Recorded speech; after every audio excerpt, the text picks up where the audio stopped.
So hello guys, welcome back to Self Study channel, and today we are going to discuss about Science chapter 4, that is our body part 1. So let's begin.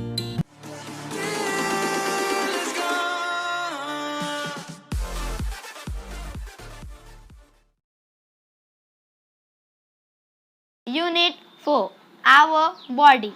You have already studied that our body is composed of cells. आप लोग पहले ही पढ़ चुके हैं कि जो हम लोग का बॉडी है वो सेल्स से मिलकर बना हुआ है. There are trillions of cells in a human body. जो हम लोग का ह्यूमन बॉडी है वो ट्रिलियंस ऑफ सेल्स से मिलकर बना हुआ है, मतलब ट्रिलियन सेल्स मिलकर एक ह्यूमन बॉडी बनाता है. The cells that perform a common function are grouped together to form a tissue. जो बहुत सारे सेल्स होते हैं जो एक कॉमन फंक्शन करते हैं वो एक ग्रुप में होते हैं, जिस ग्रुप को बोलते हैं tissue. The tissue that carry out the same task from an organ. अब जो टिश्यू है वो एक ही सेम टास्क करता है और वो जब एक ही साथ काम करता है तो उसको हम लोग बोलते हैं ऑर्गन.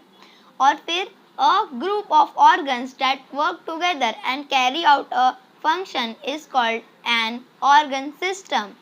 जो organ system है हम लोग का वो organ से मिलकर बना है. जो organ एक साथ work करता है, एक ही function करता है, वो मिलकर organ system बनाता है.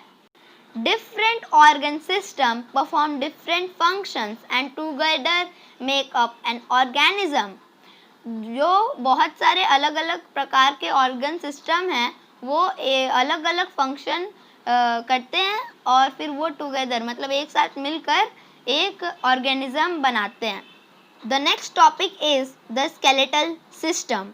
The skeletal system is a rigid framework of bone that serves many important function. जो स्केलेटल सिस्टम है हम लोग का वो बहुत कड़ा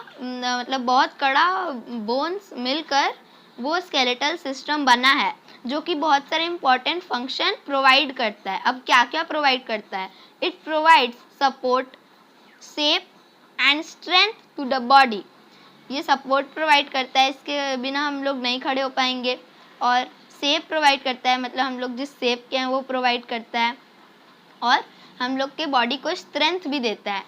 और क्या करता है? Protects the internal organs and also help in the movement of body parts. और जो हम लोग का इंटरनल ऑर्गन्स है जैसे हार्ट, लंग्स वगैरह को ये प्रोटेक्ट भी करता है.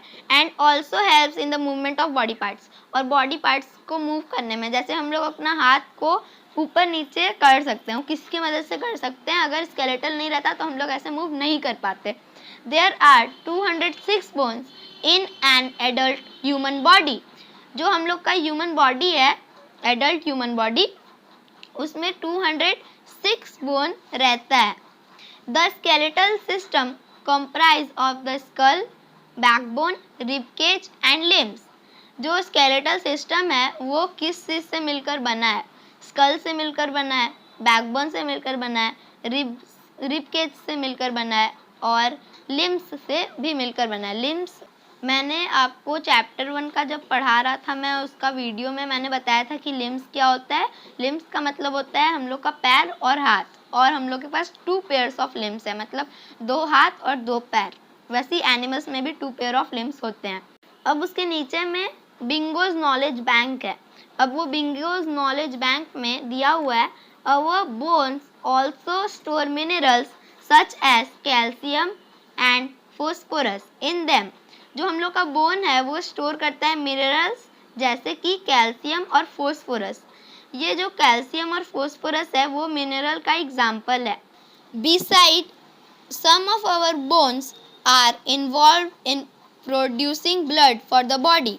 और हम लोग का जो ये बॉडी है उसमें जो हम लोग का बोन्स है, कुछ बोन ब्लड को भी प्रोड्यूस करता है हम लोग के बॉडी में. Skull. Skull is the bony framework of the head. जो हम लोग का स्कल है वो बोन से मिलकर बना है जो कि हेड को बनाता है, जो कि प्रोटेक्ट करता है हम लोग के ब्रेन को. It protects the brain. The skull consist of 8 cranial and 4 facial bone. thus making a total of 22 bones। जो हम लोग का क्रैनियल है, मतलब जो हम लोग का पीछे का, जो हम लोग का ब्रेन को प्रोटेक्ट करता है, वो 8 बोन से मिलकर बना है। और जो आगे का हम लोग का फेशियल बोन है, मतलब जिसमें ये आई का जगह दिया है और नोज़ का जगह दिया है और टिप दिखाया है इस फोटो में, यहाँ पर मैंने लेबल भी करके दिखा दिया है आप लोग को। ये फेशियल बोन है, ये जो लेबल्ड है। और टोटल मतलब कि अगर ये दोनों को हम लोग ऐड करते हैं तो 22 बोन्स आता है, मतलब 22 बोन्स से हम लोग का पूरा स्कल बना हुआ है। The cranial bone make up a protective frame around the brain। जो cranial bones है, मैंने अभी आपको बताया कि वो प्रोटेक्ट करता है ब्रेन को। The facial bones make the upper and lower jaws and other facial structures। जो facial bone है वो upper लो और lower jaw को बनाता है, और भी बहुत सारे फेशियल स्ट्रक्चर्स को बनाता है, जैसे आई, नोज और ये सब को बनाता है। मैंने आपको अभी बताया भी था। Except the lower jaw all other bones in the skull are fixed and hence immovable. Lower jaw को छोड़कर जितना भी हम लोग के स्कल में बोन है वो सब फिक्स्ड है और इसलिए वो लोग इमूवेबल है, मतलब वो लोग हिल नहीं सकता है। We are able to talk and eat because of movable lower jaw. हम लोग खाना खा सकते हैं या फिर बोल सकते हैं लोअर जॉ के वजह से ही। स्कल के बाद नेक्स्ट है आपका backbone. The backbone is also known as the vertebral column और the spine. It consist of 33 irregular shaped bone called the vertebrae. जो हम लोग का बैकबोन है उसको हम लोग वर्टिब्रल कॉलम भी बोल सकते हैं या फिर हम लोग स्पाइन भी बोल सकते हैं। और जो हम लोग का बैकबोन है वो कंसिस्ट करता है 33 इर्रेगुलर शेप्ड बोन, जिसको हम लोग वर्टिब्राई कहते हैं। जो हम आपको इमेज दिखाया है यहाँ पर स्क्रीन पर, उसमें जो अभी लेबल कर देते हैं, ये देखिए लेबल में, ये देखिए यहाँ पर जो निकला हुआ है छोटा छोटा, उसको इर्रेगुलर शेप, मतलब वो कोई भी शेप का हो सकता है। एक ही, मतलब जैसे हम लोग का रिब के स्कल है वो एक ही शेप का होता है, वो ऐसे नहीं होता, वो कोई भी शेप का हो जाता है। ये वाला जो वर्टिब्राई है इसको वर्टिब्राई कहते हैं। और ये 33 इरेगुलर शेप्ड है, मतलब 33 बोन है जो कि शेप में नहीं है। और अब दूसरा पॉइंट है, these bones make a strong framework which protects the spinal cord. और ये जो 33 इरेगुलर शेप्ड के बोन्स होते हैं वो बहुत स्ट्रॉन्ग तरीके से बने होते हैं और वो प्रोटेक्ट करते हैं बैकबोन को, स्पाइनल कॉर्ड को या फिर वर्टिब्रल कॉलम को भी। The vertebral column enables us to stand upright and maintain our balance। जो वर्टिब्रल कॉलम है, मतलब बैकबोन या फिर स्पाइन है, वो हम लोग को खड़े होने में मदद करता है, सीधा सीधी बैठने में मदद करता है और हम लोग को बैलेंस करने में मदद करता है। अब बैकबोन के बाद आपका रिब केज है। पहला पॉइंट है उसका, ribs are thin, flat and curved bone. जो हम लोग का रिब केज है वो जो उसमें जो रिब है, मतलब मैं यहाँ पर जो फोटो दिखाया है और बुक में भी वो लेबल किया हुआ है, यहाँ पर भी फोटो में भी आप देख सकते हैं, ये रिब्स लेबल किया हुआ है। वही रिब्स को ये बोल रहा है कि वो थिन होता है, पतला होता है, फ्लैट मतलब चपटा होता है, और कर्व मतलब घूमा हुआ होता है। देखिए आपको इमेज में भी दिख रहा है।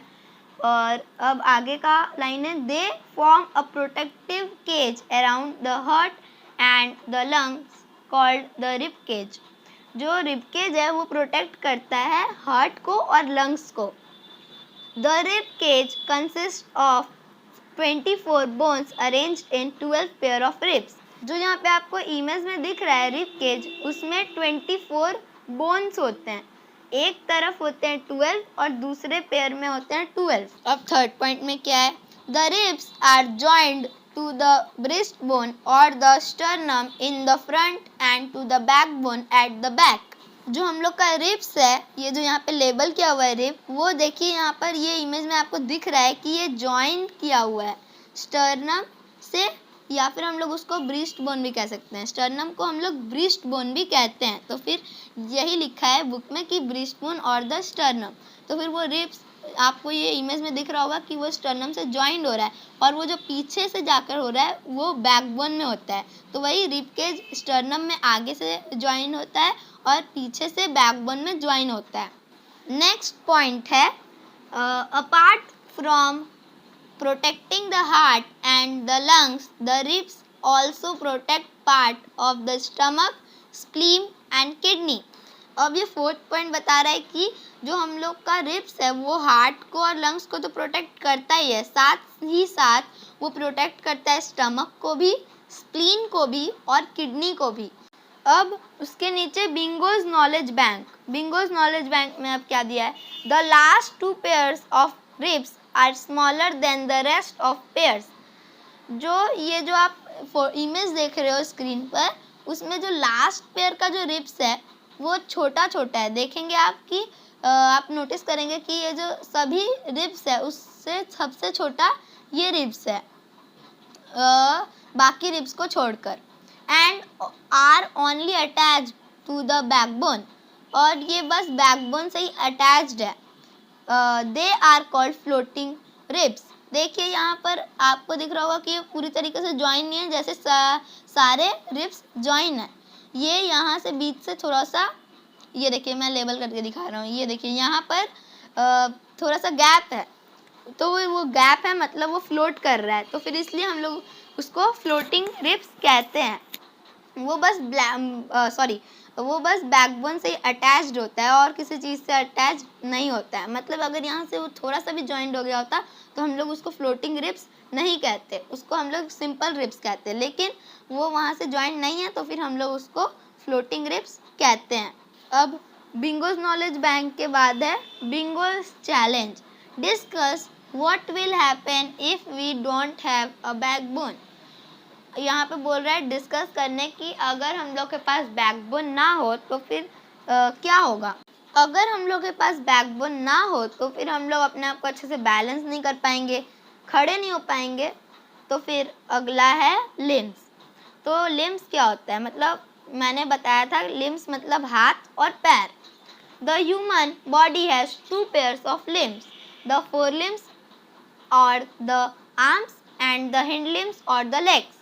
ह्यूमन बॉडी के पास 2 पेयर्स का लिम्स है, मतलब 2 पेयर का हाथ और पैर है, मतलब 2 पेयर 2 हाथ और 2 पैर। 2 पेयर मतलब 2 हाथ और 2 पैर, 2 हाथ मतलब 1 पेयर और 2 पैर मतलब 1 पेयर। 1 + 1 = 2, मतलब 2 पेयर ऑफ लिम्स है हम लोग के पास। तो फिर वो 2 लिम्स, एक है फोर लिम्स और एक है हिंड लिम्स। अब फोर लिम्स को हम लोग आर्म भी कहते हैं और हिंड लिम्स को हम लोग लेग भी कहते हैं। अब दूसरा पॉइंट क्या है, दूसरा पॉइंट है the thigh bone known as femur is the longest bone in the body. जो यहाँ पर आपको हिंड लिम्स में ये जो पार्ट दिख रहा है, ये लेबल किया हुआ ये जो पार्ट है उसको हम लोग फेमर कहते हैं, और ये सबसे लंबा पार्ट है हम लोग के बॉडी में। अब लिम्स के बाद है आप लोग का joints. The place where 2 or more bones meet or join together are called joints। जहाँ पर 2 या फिर 2 से ज़्यादा बोन्स मीट करते हैं या फिर जॉइन मतलब जुड़ते हैं एक साथ, उसको ही हम लोग जॉइंट कहते हैं। The bones are held together at the joints by strong tissue called ligaments. जो हम लोग का बोन है वो जुड़ा हुआ है एकदम स्ट्रॉन्गली टिश्यूज से, जिसको हम लोग लिगामेंट्स कहते हैं। Most of the joints are movable except the joints in the tooth socket and in the skull. Tooth socket मतलब जो हम लोग का टिथ होता है वो भी तो एक जॉइंट है, तो फिर उसको यहाँ पे जॉइंट बोला है। और स्कल जो हम लोग का सिर है, तो ज़्यादातर जो जॉइंट्स है वो मूव कर सकते हैं, लेकिन जो हम लोग का टिथ है वो भी तो जॉइंट है, तो फिर वो मूव नहीं कर सकता। तो वही बोल रहा है ये मूव नहीं कर सकता, और स्कल भी मूव नहीं कर सकता। ये दोनों जॉइंट्स को छोड़कर जितने भी जॉइंट्स हैं सब मूव कर सकते हैं। There are 4 type of movable joints. यहाँ पर 4 टाइप के मूवेबल जॉइंट्स हैं जो कि मूव कर सकते हैं। वो कौन कौन से हैं? द हिंग joint, the ball and socket joint, the pivot joint and the gliding joint. तो फिर अब हम लोग इसके बारे में डिस्कस करेंगे। द हिंग joint. This type of joint allows movement in one direction only. ये जो जॉइंट है ये एक ही डायरेक्शन में अलाउ करता है मूवमेंट को. Similar to the hinges of the door. मतलब ये जो हिंग जॉइंट है वो एकदम डोर के तरह, जैसे डोर बंद खोल होता है वैसे ही हिंग जॉइंट भी वैसे ही ऊपर नीचे वही डायरेक्शन में होता है, उसी टाइप का डायरेक्शन में होता है. तो अगला पॉइंट है bones in the elbow, knee, toes and fingers have हिंग जॉइंट. जैसे आप लोग एल्बो को मूव करके देखोगे, जैसे वो ऊपर नीचे हो रहा है, अगर आप उसको डोर की तरह रखोगे और ऐसे से घुमाओगे तो वो उसी के तरह होगा. और नी भी वैसे ही होगा, और टोज भी, जो हम लोग का टो है वो भी वैसे ही होगा, और जो फिंगर है वो भी वैसे ही होगा. The ball and socket joint. सबसे पहला पॉइंट है in this joint the ball like end of one bone fits into a cup like cavity socket of the other bone. It allows movement in all direction. इस joint में एक cup की तरह एक bone होता है, जैसे कप में एक होल होता है वैसे ही इस बोन में भी एक होल होता है जिसमें दूसरा एक बोन आकर जुड़ जाता है, तो फिर वो अलाउ करता है ऑल डायरेक्शन में मूव करने में. अब अगला है पाइवट जॉइंट. पाइवट जॉइंट का फर्स्ट पॉइंट है pivot joint allows rotation only. In this joint, the rounded surface of one bone fits into a ring formed by the other bone. ये जो पाइवट जॉइंट है वो बस rotation allow करता है. ये जो जॉइंट है वो एक राउंड सरफेस का एक बोन होता है जिसमें एक दूसरा बोन नीचे से फिट होता है और वो दोनों रोटेट करता है. Joint between the neck and the head is a pivot joint. ये जो हम लोग का नेक और हेड के बीच में जो जॉइंट है उसको हम लोग पाइवट जॉइंट कहते हैं, क्योंकि हम लोग वो हेड को रोटेट कर सकते हैं. तो वहीं पर वो ये वाला देखिए जो स्क्रीन पे इमेज दिख रहा है वो वहाँ पे फिट होता है और हम लोग उसी के वजह से रोटेट कर पाते हैं अपना हेड. अब अगला पॉइंट है the gliding joint. Gliding joint का फर्स्ट पॉइंट है this joint allows the bone to glide over each other. ये जो जॉइंट है ये बोन्स को अलाउ करता है ग्लाइड करने में एक दूसरे से. लेफ्ट राइट दोनों बोन मूव करते हैं, जैसे कि इस डायग्राम एनिमेशन में है, ऐसे ही ये लोग मूव करते हैं. अगला पॉइंट है bones of the wrist and the ankle have gliding joint. Bones जैसे रिस्ट और एंकल्स ग्लाइडिंग जॉइंट हैं. रिस्ट मतलब जो अभी मैंने आपको डायग्राम एनिमेशन दिखाया था, और एंकल मतलब एड़ी. अब अगला बिंगोज नॉलेज बैंक है. The study of bones is known as osteology. जो बोन्स का स्टडी करता है उसको हम लोग ऑस्टियोलॉजी कहते हैं. ऑस्टियो मीन्स बोन्स, ऑस्टियो का मतलब बोन्स है. So guys, if you like our videos, so don't forget to like the video and subscribe our channel. I will upload the second part of this chapter for our body. So bye bye.